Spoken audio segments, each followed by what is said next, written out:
The trouble with live steam injectors: a systematic approach to fixing a problem with an injector that refuses to work. So what is a live steam injector? Well, here's one in a pot of water in its component parts. Live steam injectors really are machinations of the devil. They take water from a tank and steam from the boiler, and when you combine the two, the injector pumps water into the boiler, and the only moving part is a simple stainless steel ball valve. When injectors don't work, I usually find it's one of three or a combination of the three problems. Problem 1, the injector is blocked with limescale. Problem 2, the feed water from the tank on the engine is too warm. And problem number 3, air is leaking into the water feed somewhere. This is the main water feed elbow and the valve that fits to the water tank. I'm checking the valve for leaks using a compressed air line. When I fully submerge the tap, there are no leaks at all, so I can pass this as being fine. The reason the injector is in this pot of water is because it's spent 24 hours sat in a bath of acid, and I'm using the water to just wash off all the acid. Just in case the taper plug is leaking when I fit the control handle, I thought it would be a good idea to fit the control handle and try the test again. 50 pounds per square inch of compressed air going in one end and no bubbles coming from the tap tell me that this tap is definitely fine. There is one more thing that will stop an injector working that I didn't bother mentioning because it's too obvious, and that is a foreign object in the pipe blocking the water flow. And for that reason I'm going to modify this filter to fit on the end of the water outlet from the tank. But the hole in the end of the filter is far too small, so I'm going to drill it out. I felt that to do this job it would be much safer to use my small hand drill. As I was enlarging the hole with the drill, the brass end cap started to move, so that's a good thing. I'm going to take it out altogether and make a new one. More about making this filter further on in the episode. In this clip I'm reassembling the injector. I've used a small amount of Loctite 542 on the thread to make sure there are no air leaks here. I've also used some Loctite 542 on the short overflow pipe at the bottom. It doesn't really matter if these threads leak, I'm using the 542 just to stop it working loose. I'll give it a very gentle tweak with a pair of pliers just to tighten it in place. This is one of the two injector cones that fit into the injector's top and bottom. You can't get them the wrong way round because they are a different size. These are the parts that would fur up with limescale and get blocked. That's why they're removable, to allow them to be cleaned. It's most important though not to lose them because the injector will not work without the cones. So once I push the injector cones into position, I put a union nut on each end to keep them there until I'm ready to fit the proper union. One problem with injectors is they're normally just hanging on the piping, and this short piece of pipe in the foreground is the pipe that supports the injector, and it's fitted between the injector and the water outlet from the tank. Fitted on the piece of pipe from the injector that goes to the check valve on the boiler is a second check valve. It looks a little bit like an American football or a rugby ball. It has a blanking plug in the top and inside it is a stainless steel ball. It's a second check valve. This injector is a Jubilee Fittings number 8 injector, and it's quite heavy because it's quite large, and so is this extra valve. This puts quite a bit of strain on the short piece of pipe. But it's more than strong enough to support the weight it's been asked to carry.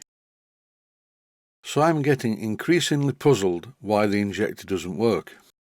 As I was filming these parts sat on the bench, I detected an anomaly. Could that possibly be a hairline crack on the water pipe union? A closer look confirmed that yes, it's definitely cracked. So after all this, the problem is a cracked union. Why is it cracked? Because it wasn't soldered properly in the first place. Using a pair of pliers, I opened up the crack even further so you can see it clearly. And then to my surprise, as I was using the pair of pliers, the end part of the brass union just snapped off. That's because it was never soldered onto the pipe properly in the first place. This is not the work of the original builder, it's just not very good at all. It's very important when you're either soft soldering or silver soldering to make sure that the parts you fit together have sufficient clearance to allow the solder to flow in between the parts that you're soldering. Originally this piece of 3/8 diameter pipe was a very tight fit in the union, so I put it in the lathe and turned it down slightly to give me the clearance that I require for the soldering process. I'm going to silver solder a new union on the end of this piece of pipe. If you watch it carefully, you will see as I apply the silver solder it flashes around the inside of the union, the hole at the end.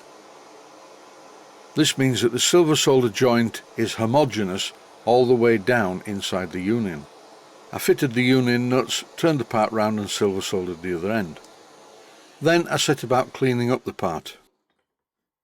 When I came to fit the piece of pipe, there was a problem. It fitted fine on the injector, but the other end is a larger thread on this gas tap thing.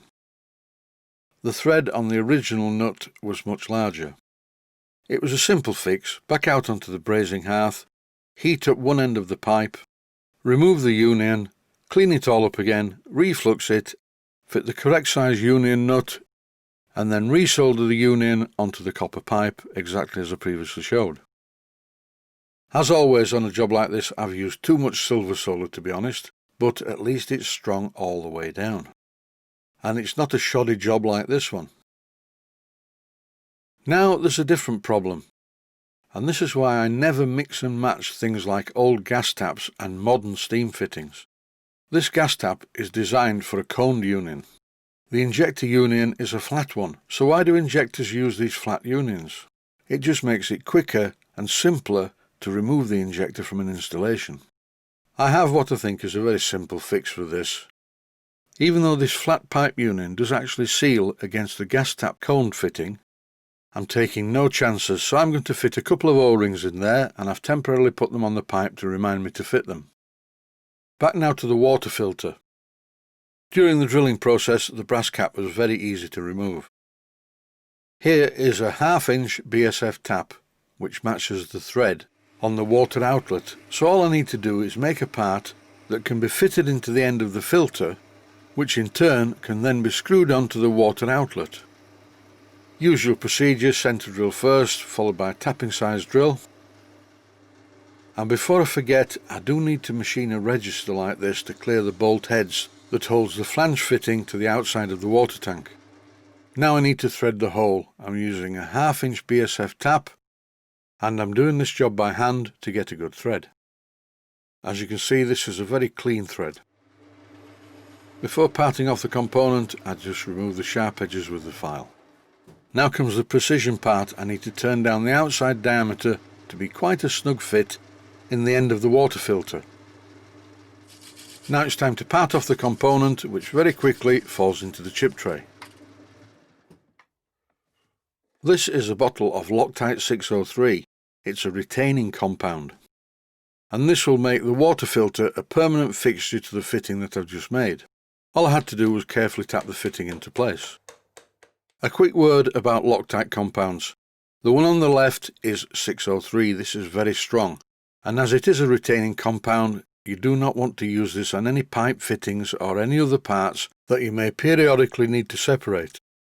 The other bottle is Loctite 542, and this is just a thread sealant. It's actually a hydraulic sealant, and I use it most of the time to prevent steam leaks from fittings. Time now to do a test fit of the filter onto the water fitting. This is really difficult to get to inside the tank, and it's not under any pressure, so I'm not using any Loctite 542 on this.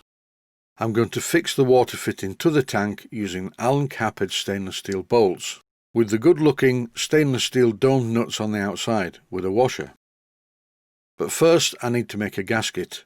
Very simple: a 1/2 inch hole in a piece of gasket material, fit it on the pipe, mark the position for the holes, punch them out with a hole punch, then draw around the gasket material using the flange as a pattern, and then cut it out. Here are the parts ready to fit back to the traction engine. The part at the bottom of the picture is the water bypass valve and piping from the crankshaft driven pump. And if you want to see why I took this off the engine, it's in episode 49 of a large model Showman's engine. The injector system now will work. I'm very confident about this. If it does not, I will jump off a high public building. And that's it for this one-off special about injectors. I'd just like to say stay safe, stay well, thanks for watching, and I hope you found it useful. Please take the time to visit my main Steam Models website and click on the section of the website that says Video Playlists. And by doing that, you can find other videos that you may like to watch. And by using the playlists, you can actually watch the videos back to back.